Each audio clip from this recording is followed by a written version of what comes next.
Hello, high. আমরা প্রতিদিন শুনি যে জাপানে তারপর চীনে মানুষ অনেক পরিশ্রম করে, তারা অনেক পরিশ্রম করে।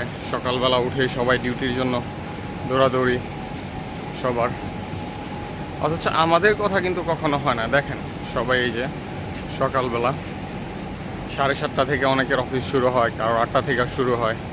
জীবিকার তাগিদে অনেকে আছে এখানে যে চাকরির জন্য অনেকে ঘুরতেছে, এখনও চাকরি হয় নাই।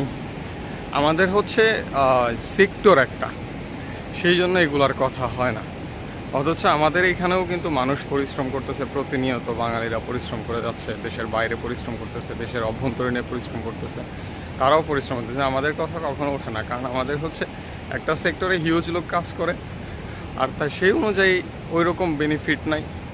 তারপর হচ্ছে এক্সপিরিয়েন্স, সব কিছু দিক দিয়ে চিন্তা করতে গেলে আমাদের পরিশ্রমের কথা নীরবেই রয়ে যায়।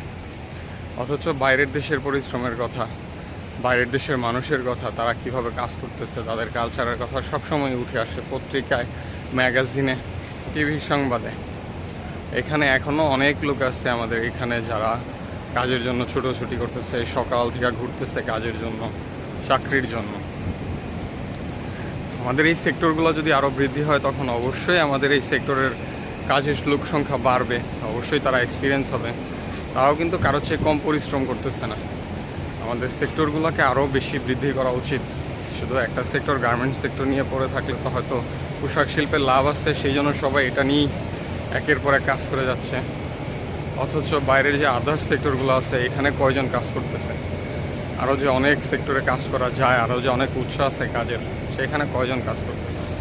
আমাদের এটাতে এক্সপিরিয়েন্স লাগে না, অল্পেতেই হয়ে যায়, এই জন্য সবাই এটার পিছিয়েই দৌড়াদৌড়ি।